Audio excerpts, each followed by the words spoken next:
You ready for the best in Sooner football recruiting news?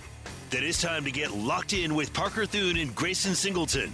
You better lock it up. No, you lock it up. You lock it up. Lock it up. Whether you're a recruiting doomer or sunshine pumper, text the guys on the First Liberty Bank text line at 405-651-3439. And call your shot on the Riverwind Casino jackpot line at 405-329-9000. Do it! Just do it! Now, with Locked In, here's Parker Thune and Grayson Singleton. Oh, yeah, let's get it rolling on Monday. Parker Thune, Grayson Singleton with you in the Buffalo Wild Wings studios. The show brought to you by Dorsey Jones GMC in El Reno, family-owned and operated. GMC offers some of the most reliable trucks and SUVs on the road today, and Dorsey Jones is staffed with people who care, people who offer you phenomenal service after your purchase and are eager to assist you before, during, and after the buying process. So check them out in El Reno at Dorsey Jones. Hit us up on the First Liberty Bank text line, 405-651-3439. Mr. Singleton, the NFL draft is in the books. This is where the football drought begins. We are officially in the dog days of summer. At least not for me just yet. If you are strictly football, then yes, this is the dog days.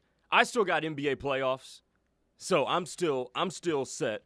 But if you're not a basketball person, then yeah, this is the time where we're just like, yeah, we wait till training camp now. Didn't Braun go like 2 for 9 last night? Yeah, he didn't play well. None of them played well.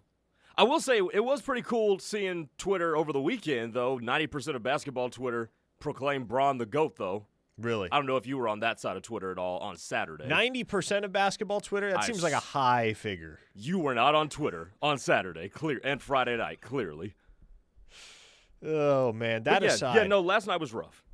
That aside, the NFL draft is in the books. 7 Sooners selected this past weekend. Deion Burks' slide was surprising at first, and then I remembered the concussion history that he has, which kind of goes understated. I think it's pretty well known and acknowledged that Derek Simmons has had concussion upon concussion over the years throughout his college football career.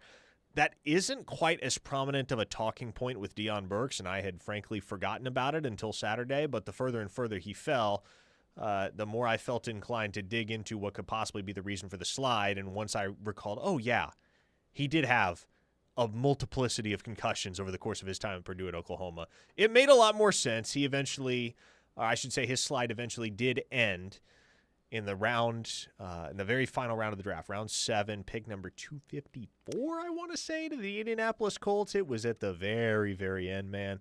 But he comes off the board. He was the last one of 7 Sooners to be selected. So you had R. Mason Thomas in the second round, Febechi Wiwu and Grayson Halton at the very beginning of the 4th round, Kendall Daniels in the late 4th round, and then in the 7th round, Robert Spears-Jennings to Pittsburgh, Jaron Kanik to Tennessee, and, of course, Deion Burks to Indianapolis. The Sooners that have agreed on undrafted free agent contracts include Jaden Knott with the Kansas City Chiefs, which is a whole nother can of worms in and of itself.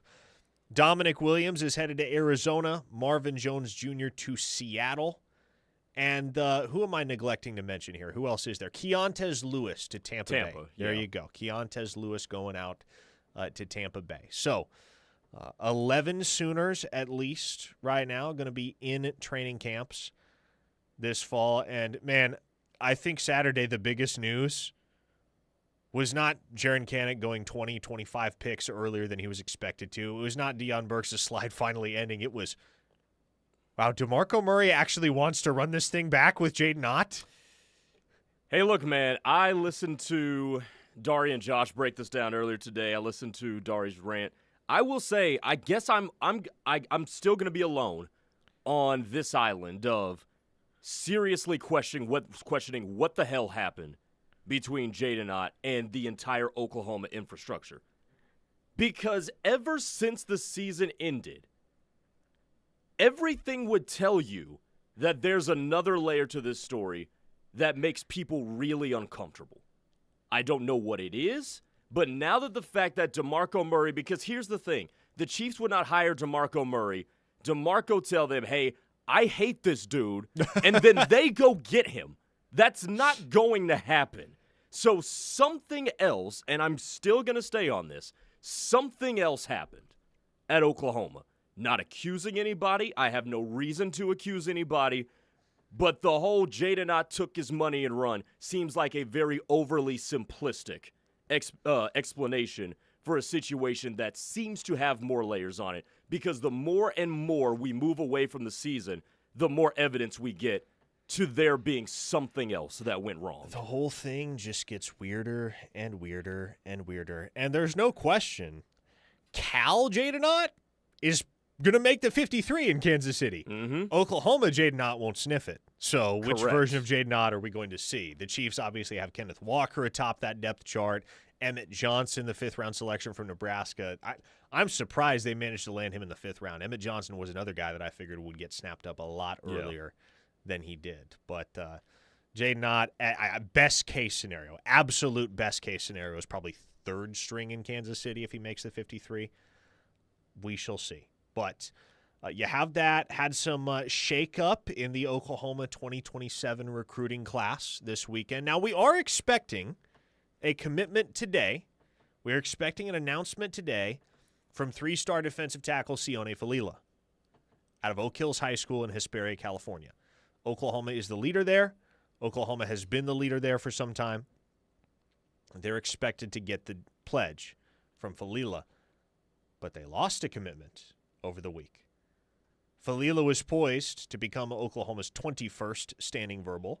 Now he will become the 20th if he indeed chooses OU later today, and that is because longtime Oklahoma running back commit Jackson Stokes kind of abruptly, unceremoniously flipped his commitment from OU to Cal Berkeley yesterday. 5'9", 190 pounds, Chatsworth, California, Sierra Canyon High School. He had been committed to Oklahoma since November of last year. And now, after 5 months pledged to OU, he flips his commitment to the Golden Bears.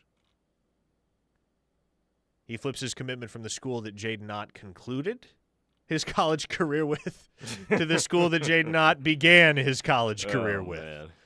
But, that was the news of the weekend on the recruiting front was Jackson Stokes is no longer a member of the class. And I didn't necessarily anticipate that was coming, at least not on that timeline. But in talking to folks close to the program and close to that situation, the sense I got was, man, Oklahoma was just kind of indifferent about whether Jackson Stokes stayed committed. They have been very proactive, as we know. Very proactive in making sure nothing happens with Keldred Ben, their other running back commit in the 27 cycle. They are working overtime to make sure nobody touches Keldred Ben over the course of the final 7 months of this recruiting cycle. They want to keep Keldred Ben committed. If at any point he walks away from Oklahoma, it's not going to be without a hell of a fight on OU's part. But especially given that Stokes committed to DeMarco Murray, and then, of course, you had the staff turnover that brought in Dylan McCullough, and Stokes is just not, historically, when you look at the backs that have done well under McCullough, the backs that McCullough has favored, Stokes doesn't fit that mold ideally, much less so than Keldred Ben, and so they were pretty indifferent about whether he made the decision to flip his commitment elsewhere, and he has, and he gets to stay out on the West Coast and play for a Cal program that seems to be on the rise under Tosh Lapoy. Good for him. No hard feelings. No bitterness on either side about the way that this ended between OU and Jackson Stokes. But the question that so many are going to have now, Grayson, is where does Oklahoma go from here? And the answer to that question is, well, I don't really know yet, and I'm not convinced Oklahoma has that all figured out because I was told on pretty good authority the Sooners would be just fine if Keldred Ben was the only running back they signed in the 2027 class. If he winds up being the only signee at the position, they're content with that. That said, They're going to keep their eyes out. They're going to continue evaluating. They're going to continue exploring options, either on the open market or committed to other schools. That, you know, at a place like Oklahoma, you would have a chance to flip them from where they're committed now. But they're going to keep their eyes out. They're going to keep their options open. They're not going to say no to taking a second. But as of right now, their primary focus is on making sure Keldred Ben signs on the dotted line. Yeah, no doubt. And you say you don't know where you're going to go from here. Keep this in mind, too. How many running backs in the 2027 class have we talked about on these airwaves? The answer is not a whole lot. No, very few. I mean, because you got JAXSEN, Stokes, and Keldred Ben committed. Ever since then, the only time we've talked about running back, except a brief flirtation with Lathan Wissington, is when Keldred Ben has almost taken visits to Austin and South Bend. That's the only time we've talked about running back during this class. So it almost seems like it makes perfect sense, right, that Oklahoma would be okay taking just one, because there hasn't been a whole lot of material development with any other ones. I still am a fan of Landon Williams-Callis. I know you and I exchanged a couple of texts about him. He is 5'7", so, you know, maybe doesn't fit the measurables archetype that Jim Nagy's looking for, and that's all fine and good. I like the kid because he's 220, so he seems like a college-made running back. But if they don't take him, given what you have in the room right now with X and Blaylock still having eligibility, and then you've got Hatton and DeZeff and Walker from last year, it would make sense to me if you're good with only taking one running back. Have we talked about Landon Williams-Callis' nickname on this show? Oh, shoot, what is his nickname? I knew this. They call him Black Jesus. Yeah. It's just kind of crazy, but that's what they call him. Yeah, so I don't know, man. I think you've got a number of compelling options when you look at the landscape across the country within the 2027 running backs. I know there's a local kid that a lot of folks have gone to bat for and will continue to in D'Elijah Matthews up at Carl Albert, who broke Xavier Robinson's school record last fall for rushing touchdowns in a season. I think he had like 44 rushing touchdowns. Good Lord. So D'Elijah Matthews is a guy that doesn't have a ton of P4 interest right now, but, you know, if his tape looks a certain way, maybe that's a guy that you get to camp in June, for instance. Managed to squeeze a camp trip to OU in between his G5 OVs that he'll no doubt have lined up. We'll see where that lands. But I tell you, man, Oklahoma's in a good spot with their backfield right now because of the youth they're in. Torrey Blaylock is a rising sophomore. DeZeff Walker and Jonathan Hatton are freshmen. Andy Bass has all 4 years left because of his injury situation. The elder statesmen in that room are Lloyd Avant and Xavier Robinson, who are true juniors. So Oklahoma doesn't need two backs in the 27 cycle. But the philosophy within that building, within that front office more specifically, is we're never going to close ourselves off to good football players. If there's a football player that we think can add value to our operation, to our roster, we'll make it work numbers-wise. But we have to feel very, very confident. We have to be sold on this guy and what he's going to bring to our football program and to our locker room. And so that will be Oklahoma's mindset moving forward. That will be their MO. Keep an eye out for guys that you can't say no to. But in the meantime, make sure nothing goes haywire, nothing gets screwy with Keldred Ben. Jakey on the YouTube chat says, could Graydon Howell play running back? It's not what they're bringing him in to do. It's not. They like him at receiver, and they like him a lot at receiver. But yeah, I mean, he's just kind of a positionless athlete. As of right now, he plays quarterback at Broken Bow, but runs the ball exceptionally well, good vision, good agility. He's not going to play quarterback at the next level. That's clear. And so you can mold him into whatever you want to make him into, but I do think he's more of a receiver than a running back at the next level right now. That's where the majority of his collegiate interest was. He did have a couple offers to play running back. I want to say maybe Baylor was one of those schools that liked him in the backfield. So Graydon Howell could be a slash type of guy, if you will, somebody that you line up in the backfield just because he can, even if his official position, his designated position, isn't running back. But he's somebody that will offer a lot of versatility on that side of the football. Again, though, numbers-wise, Oklahoma isn't in dire need of another running back in the 2027 class. They don't have to take a guy just for the sake of taking a guy.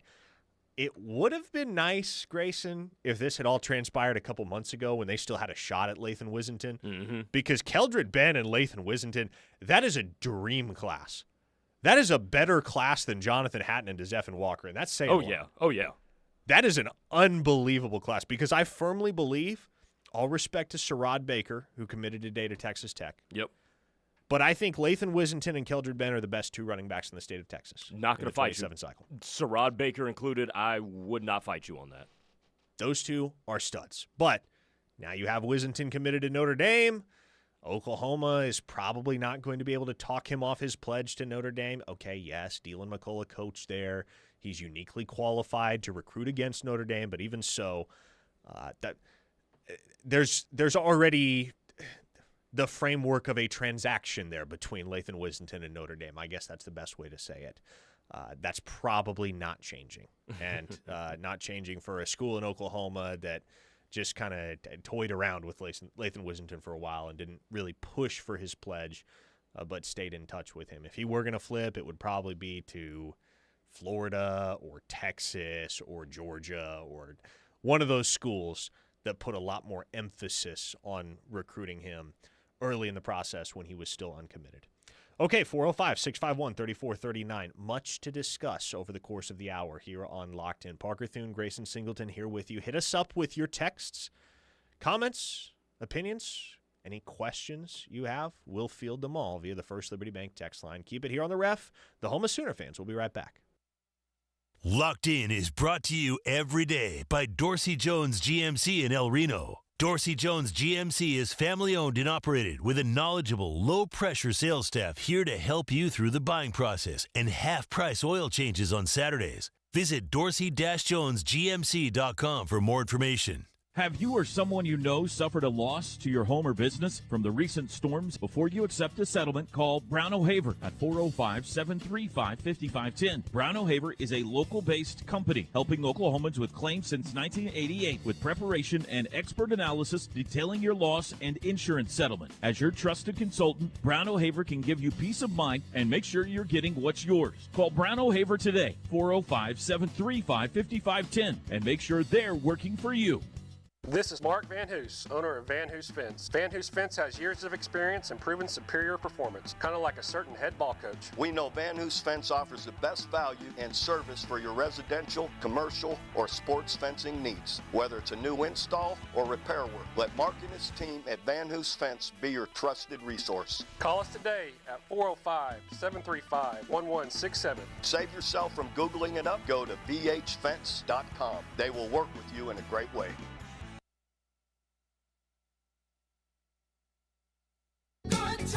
With better weather comes bigger jackpots. And Riverwind is your one-stop winning spot. Cash in like never before when you play in our high-stakes area. Then head to the Showplace Theater for a one-of-a-kind VIP experience. Play with your wild card all the way through May. And be here every Friday for your chance at our $100,000 Flame and Fortune giveaway. You deserve the best. So make it Riverwind Casino.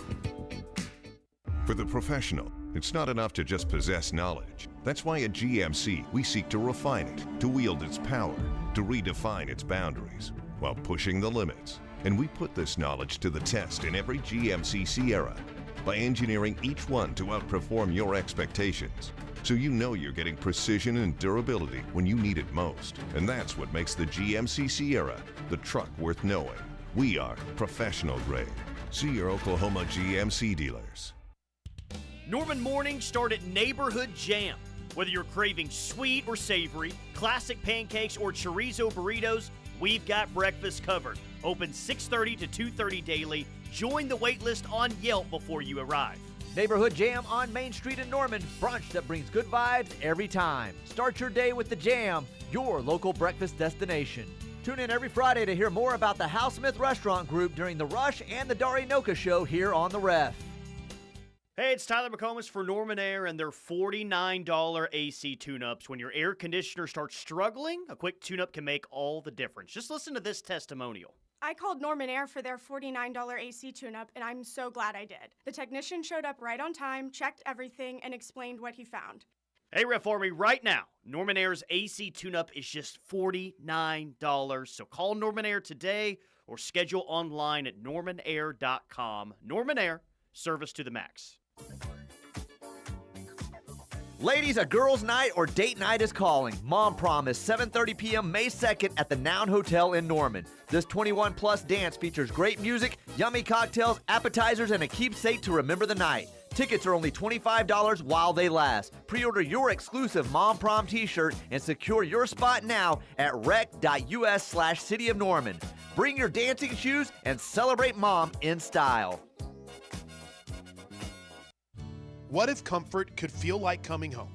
At Primrose Funeral Service in Norman, it does. Now in a beautiful new location at 3901 North Flood Avenue. And for community gatherings of every kind, discover the venue, Primrose stunning event space featuring a catering kitchen, outdoor patio, and cozy fireplace. For more information or to reserve the venue, contact Roger at 405-321-6000. Primrose Funeral Service, serving Oklahoma with dignity, comfort, and care.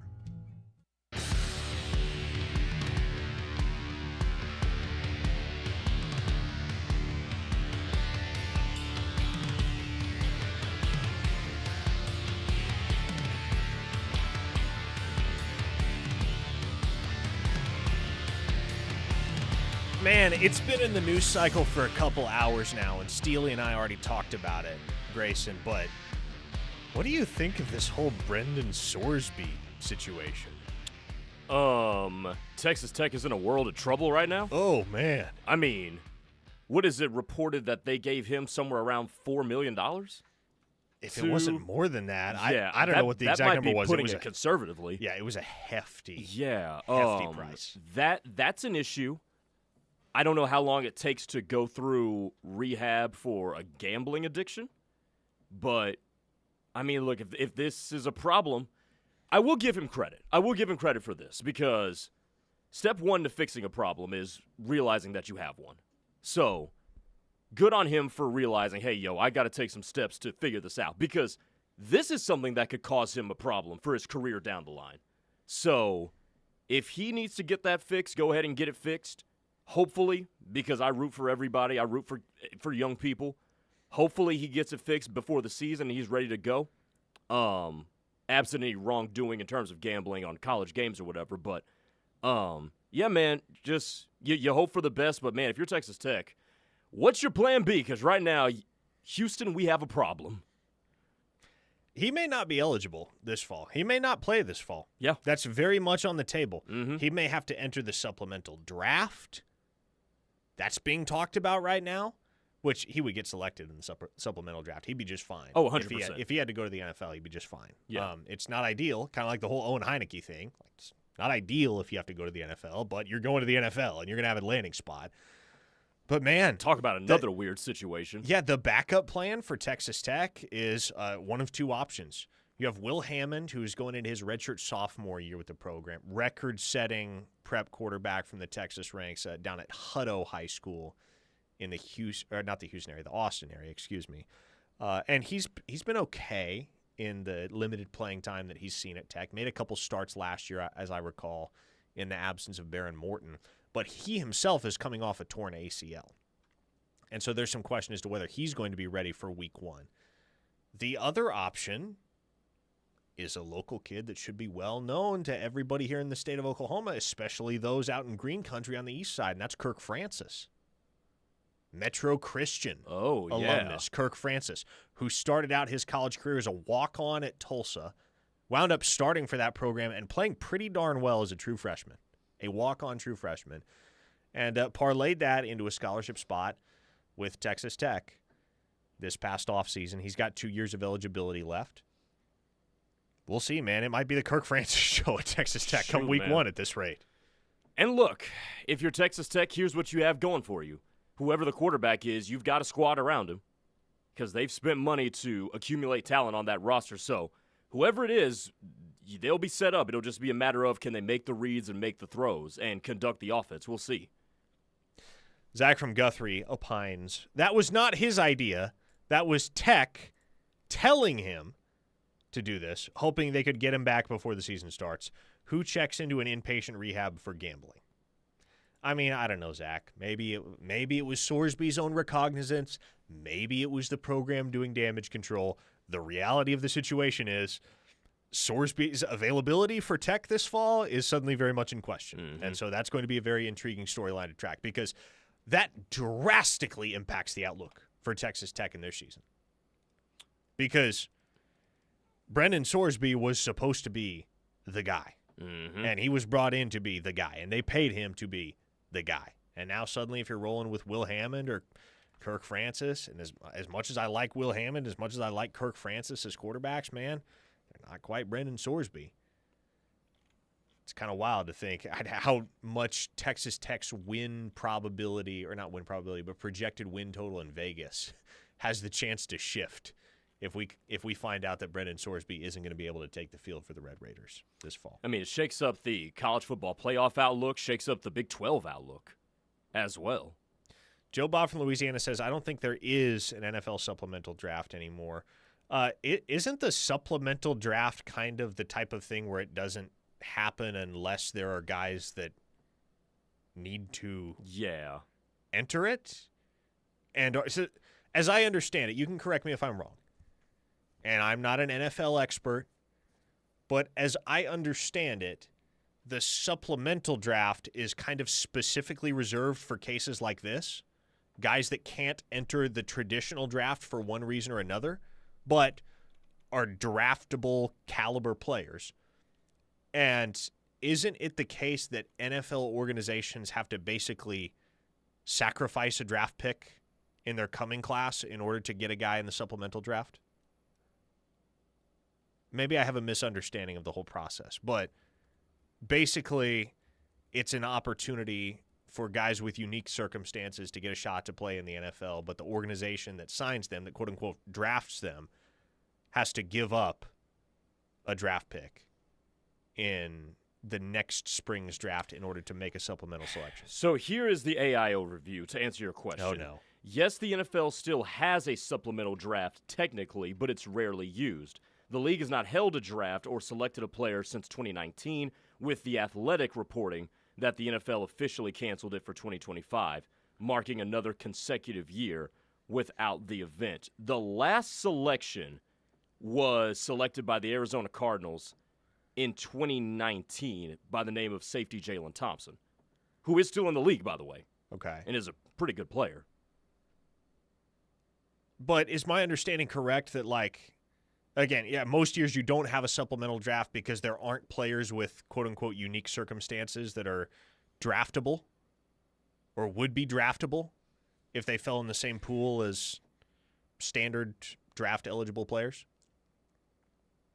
I don't know. We'll have to do our homework on the supplemental draft in the break. But there was a 405 listener that said, SEC Mike tweeted the NCAA rule earlier that if a player bets on a team they actively play for, they lose all eligibility. And it's been reported that Sorsby, while at Indiana in 2022, was betting on Indiana games. I'll just say this, by the way. You think this is just a Brendan Sorsby issue? It is not.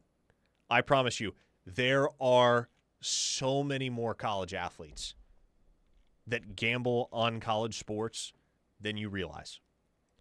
This is a very prominent issue amongst that demographic. But the majority of guys that engage in that type of activity have not been caught. They don't get flagged. They don't get tracked down. But a lot of guys do it. I know for a fact a lot of guys do it. Mm-hmm. And it's just, if you're a certain age these days, odds are you've got the DraftKings app or, choose your fantasy sports app of choice. You've got some sort of easy, facile method by which to gamble on sports. And a lot of guys do it.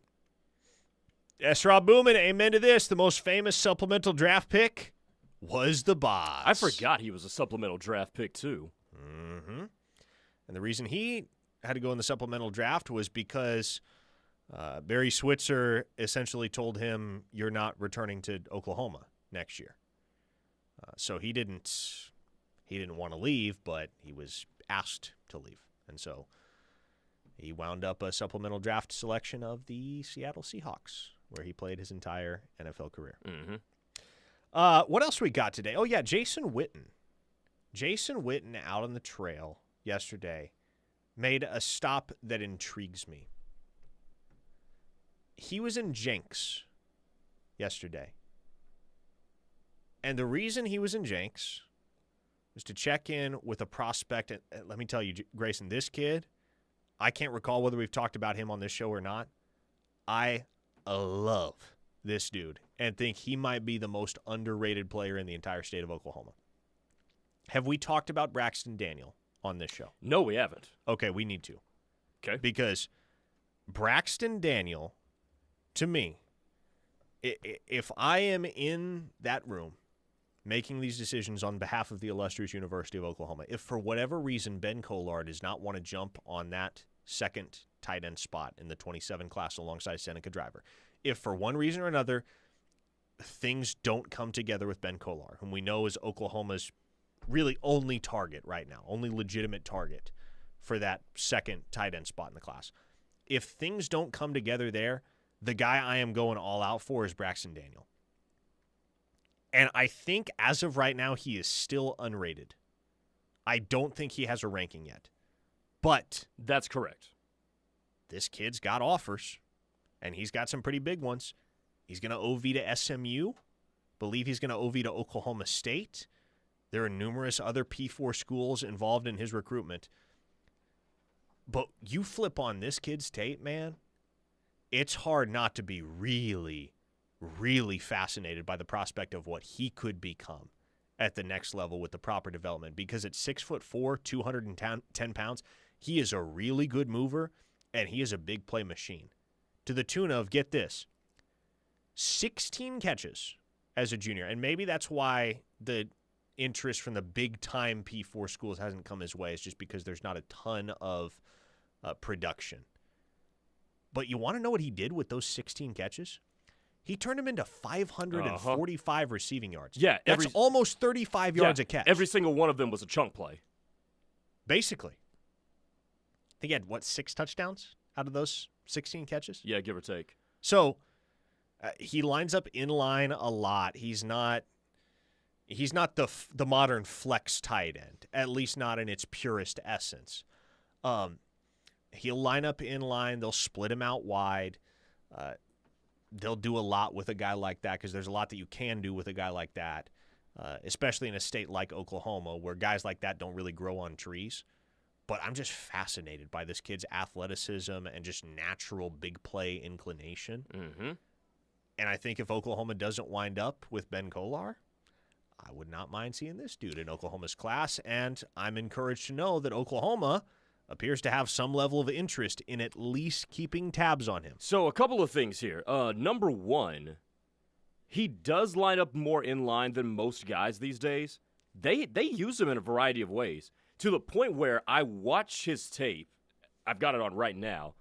When they line him up in the slot, reminds me a lot of what I saw on tape from Tyler Ruxer this past year, especially with the ability to run multiple routes. I see him run deep digs. I see him run a couple of posts here. He does run nice routes, very fluid mover in the open field.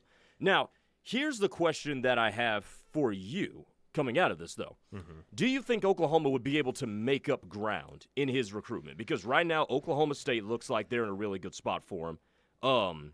SMU seems to be in a decent spot for him as well. And with Oklahoma having not offered him just yet, do you think they would have enough juice to jump up that recruitment, given that that we're this late in the process and are coming up upon official visit season? My answer would be yes. And the reason my answer is yes is because of the guy coaching tight ends at Oklahoma. I mean, that makes a lot of sense. You get to play for Jason Witten. Like, a year ago, can Oklahoma make up that type of ground with a prospect like Braxton Daniel? Maybe, maybe not. They made up a lot of ground in a hurry with Tyler Ruxer because Tyler Ruxer had a bunch of P4 offers before Oklahoma got involved, and yet it took him 5 weeks to go from offer to commitment. But wasn't he going to commit to Duke? Was it Duke or was it somebody else that Tyler Ruxer? It wasn't Duke. I thought Duke was in it. He had Iowa. He had West Virginia. He had Indiana. He was never all that interested in Indiana. But Oklahoma won him over fast. And so a year ago when Joe John Finley is coaching tight ends, it kind of just feels like, okay, spin the roulette wheel. Maybe you can make a serious run at this kid. Maybe you can't. It's just all going to come down to vibes, his perception of the entire program when he gets down on campus and his projected role. But when Jason Witten is your tight ends coach, I think you will trust Jason Witten. You ought to trust Jason Witten to at least give a guy a whole heck of a lot to think about. Oh, yeah. Just because of who he is and his reputation. So I don't know what happens here. I don't know if there's any reason for Oklahoma to go after this kid because in an ideal world, on the Sooners end of things, they just get Ben Kolar and call it a class. I mean, it's been months of this, Grayson. Well, I guess not months. Seneca Driver committed in early March. It feels like it's been months since then. But for the last 8 weeks, it's been the exact same conversation. Oklahoma wants Ben Kolar and Ben Kolar only. So going back to Tyler Ruxer, his final 5 or 6 were Duke, West Virginia, Northwestern, Minnesota, OU, and Purdue. So I did remember Duke was in there. Here's the other thing in this situation, too. How long do they wait on Ben Kolar? I mean, I think you can wait as long as necessary with him. Okay. I don't know. And the more I've thought about this, the more I've realized, man, Oklahoma doesn't need to rush Ben Kolar along. You got Seneca Driver committed. And so you're sitting pretty at tight end right now. You can afford to let things play out with Kolar and wait on his decision whenever that may come, especially because, as I mentioned, the guy you have coaching tight ends right now is going to immediately put you in the conversation to flip pretty much anybody you want to target within reason as late as September or October if Ben Kolar doesn't ultimately choose OU. And so it doesn't feel to me as though this is a situation where Oklahoma is going to get to a certain point in mid-late July and say, make a decision or we're moving on. Especially for a kid right down the road. You can wait this out. The conglomeration of all of these circumstances suggests to me that Oklahoma is going to be willing to be patient with Ben Kolar. In the meantime, I have no doubt Witten will go check out other guys in the 27 cycle during the contact period. Braxton Daniel probably won't be the only tight end outside of Kolar and Driver that he visits with. But as long as you have some guys in mind that you can pivot to if Kolar decides in favor of another school, Oklahoma doesn't need to be in any particular hurry to get a decision from him. 405-651-3439. That is the First Liberty Bank text line. We have one final segment to spend with y'all. Here on this Monday, it's Locked In. Keep it right here on the Ref, the home of Sooner fans. A true Sooner fan wouldn't be caught dead without the KREF app. Join the Army. Get the app. Tell your friends. This is the Ref, where diehard Sooner fans listen. Flu season is here, and getting sick was never in your game plan. When you're sidelined by illness, don't wait on a doctor's appointment and don't waste a trip to the ER. Get back in the lineup fast with same-day care from Norman Regional. With urgent care and walk-in clinics across Moore and Norman, they're always ready to make the right call. Already a Norman Regional patient? They've got your records on hand to draft up the winning play right when you need it. Find the clinic nearest to you at normanregional.com or dial 405-515-5000. Norman Regional Urgent Care and Walk-in Clinics. Open when you need it. At Landers CDJR of Norman, it's the declaration of deals. Pick any new 2026 Ram Light Duty Crew Cab Bighorn or Laramie with a 10-year, 100,000-mile warranty, or any new 2025 Jeep Wrangler Gladiator or Grand Cherokee in stock, and we're giving you big dealer discounts and 0% financing for 60 months with no payments for 90 days. Shop LandersCDJRNorman.com for straightforward internet pricing with no special add-ons when you get here. 0% financing must finance with Stellantis Financial for well-qualified buyers. Right now at Bob Hurley RV, we've got more ways than ever to get into the right RV. Choose from the largest inventory in Oklahoma. Get payments starting as low as $89 a month and take 90 days before your first payment. Plus, enjoy free camping for a full year. It's everything you need to get started this summer without the wait. Bob Hurley RV. Compare with confidence. You choose what fits. Shop us anytime online at bobhurleyrv.com. That's bobhurleyrv.com. Start your adventure here. This summer, make every day a play day at the YFAC. Get exclusive access to 2 indoor 25-yard pools, 8 basketball courts, 12 volleyball courts, and 18 indoor pickleball courts, and now new outdoor lighted courts with sand volleyball and pickleball. Join leagues for adults and youth. Try indoor or outdoor volleyball or pickleball, and don't miss camps. Football Academy, pickleball camp, and volleyball camp. Visit YFAC.com. YFAC, your summer starts here. Matthew. Huh? Oh, sorry. It's okay. I just need you to listen to me. I know that a lot of times, Mom, it might not seem like I'm listening to you, but I am. I hear you. And what you say really does matter to me. I mean, let's be honest. No kid likes rules, but I get why we have them. I hear you, and I know it's because you care. For more information about talking with your kids about underage use of alcohol and other drugs, visit underagedrinking.samhsa.gov. At Child Fund, hope means helping millions of children living in poverty worldwide grow up healthy, educated, skilled, and safe. And that means safe at home, at school, and online. Hope means walking this path together, all of us. Because when we work together, we can do so much more. That's right. Hope includes you. Child Fund, because we need each other. Learn more at childfund.org. Maybe an astronaut, a teacher, an artist, a world changer. But right now, it's the little moments that will make the big moments possible. The choices you make before, during, and after pregnancy can have a big impact on the rest of your baby's life. Find tips to keep your baby safe and healthy at preparingforalifetime.com. It's more than just one moment. You're preparing for a lifetime. Warren Cat is a proud sponsor of the KREF app and Sooner Athletics. Our new store off I-35 in Norman is ready to support your equipment needs. From industry-leading Cat compact machines to reliable lift and electric power solutions, we have rental, purchase, and finance options to get you to work quickly. Plus, world-class parts and service to keep you up and running. Visit us in Norman. Click on the Warren Cat logo in the app or search Warren Cat. Whatever the job, whatever it takes.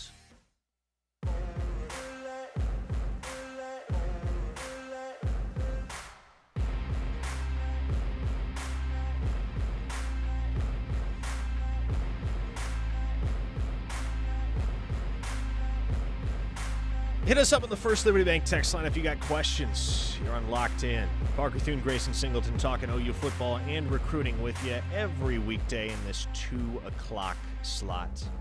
A 918 listener has done just that on the First Liberty Bank text line at 405-651-3439. That listener said, worried about Driver and Kentucky at all? No, I'm not. It's maybe a different conversation if Kentucky starts like 8-0. In the Wilstein era, let's say, I think... Would that include a win over Oklahoma? I think that game is in Lexington. Yes. You know, like, never say never if OU goes to Lexington and just gets spanked. Like, if they lose 45-7 at Kentucky and the Wildcats are just rolling in Will Stein's first year at the helm, then, okay, things change a little bit. Then maybe you have to be a little bit more worried. In the here and now, no, there's very little concern whatsoever about Seneca Driver's commitment status. He is locked in with Oklahoma. He committed early, was very confident in that decision, and just returned for the spring game last week as well. It is kind of crazy, as another texter brought up, that as much crap as Joe John Finley takes, even retroactively from the Oklahoma fan base, he had 2 of his former proteges just get selected in the draft. Bauer Sharp in the 6th round in Tampa Bay, Jaron Kanik in the 7th round in Tennessee. And I will say this too, man. When I saw Bauer Sharp's name pop up on my ESPN as I was refreshing the draft, trying to figure out why the hell Deion Burks hadn't gotten drafted, That threw me for a loop, seeing Bauer Sharp get drafted. On that note, because I think this is this kind of runs parallel to the Bauer Sharp predicament. Whether or not he makes the 53 and how long of a stay he has in Tampa Bay or in the NFL for that matter is going to come down to how good of a blocker he can morph into, because that was his Achilles heel at Oklahoma, and that was kind of the Achilles heel throughout his entire collegiate career. He just wasn't very reliable of a blocker, not a very strong blocker. But TJ Stan asked, which tight end do you like better between Kolar and Braxton Daniel? The reason Oklahoma's going after Kolar, the reason why he is such a high priority for them, and I think the reason why he probably fits a little bit better than Daniel within the 2027 class at OU, is because he is an excellent and a willing and a strong blocker. And that's what Oklahoma wants. That's what Oklahoma covets.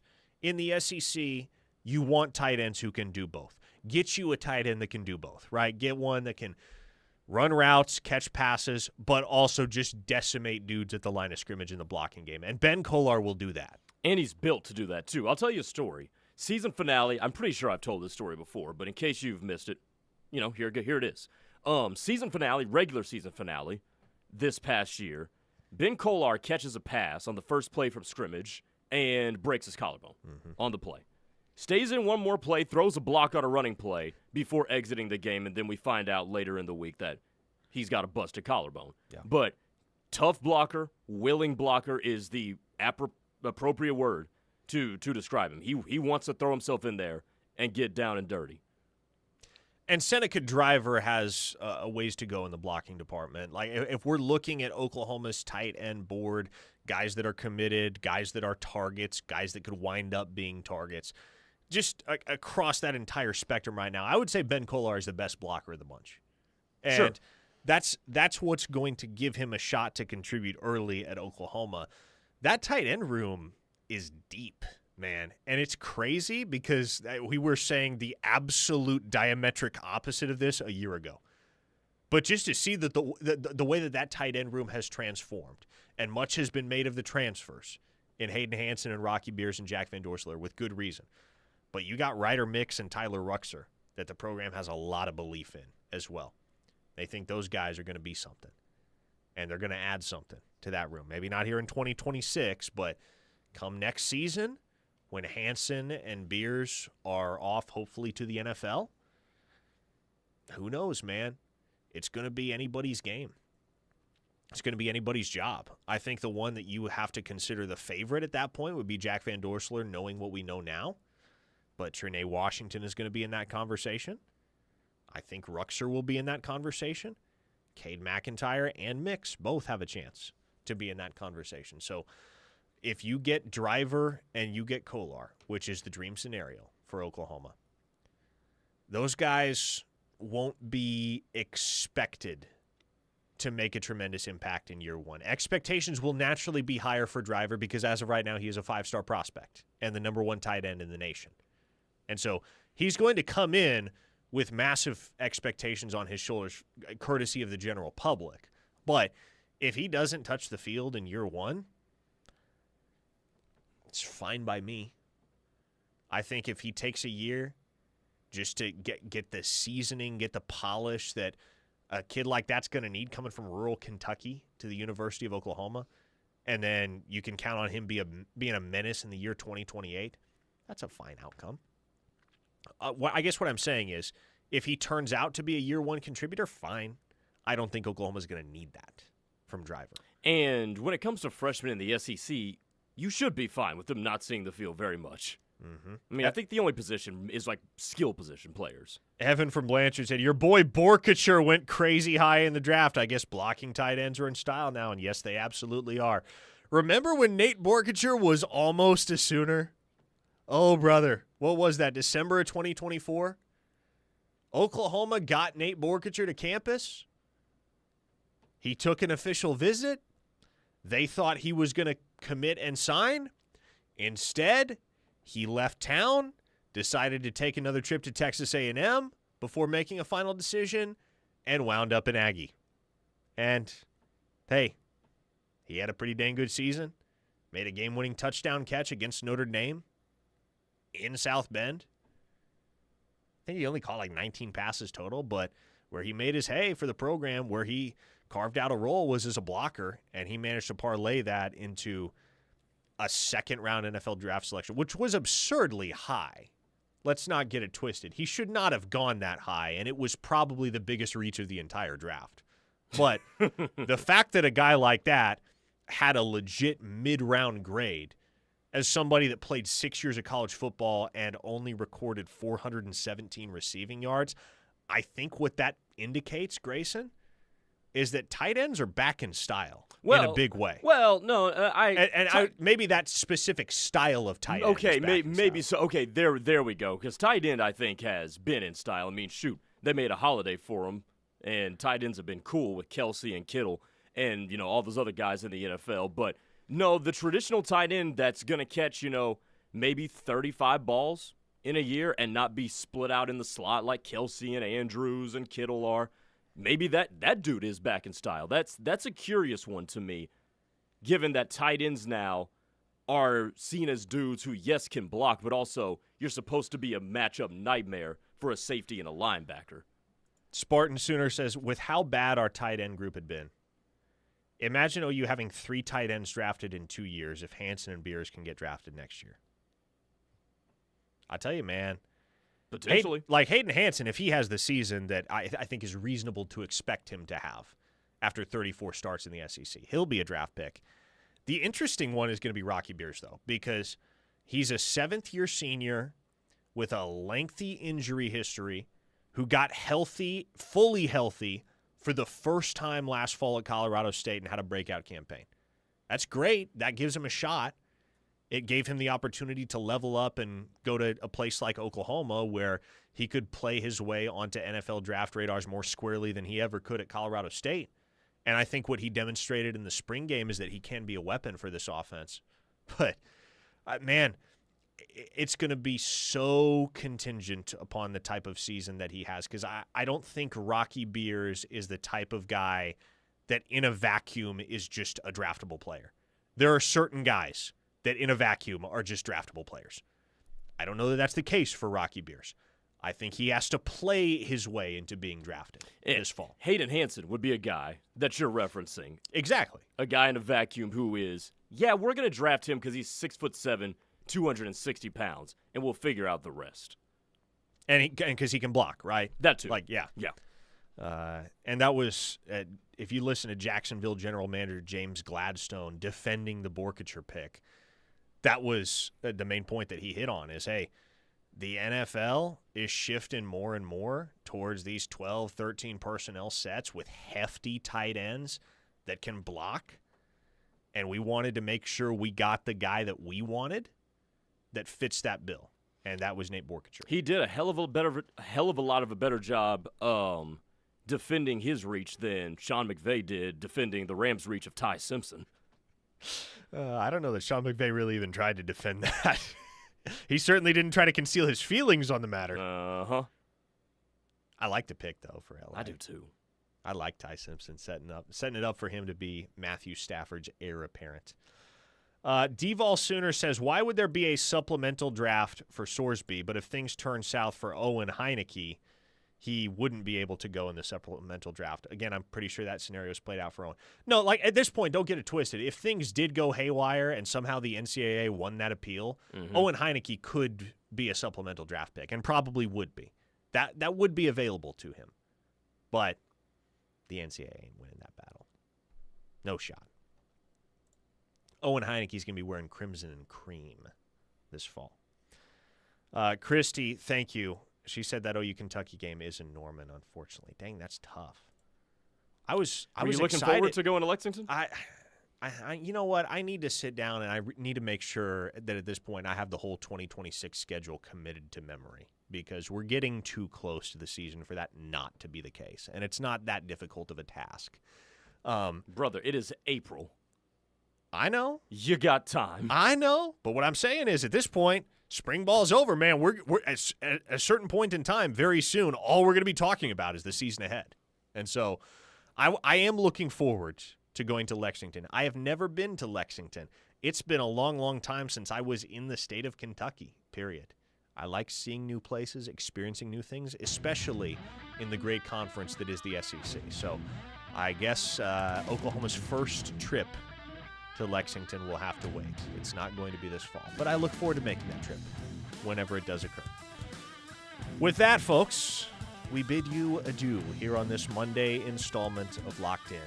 We'll be back tomorrow, same time, same place, to talk all things OU football and recruiting, as we do every weekday at 2 p.m. here on The Ref, the home of Sooner fans. For Grayson Singleton, I am Parker Thune. Take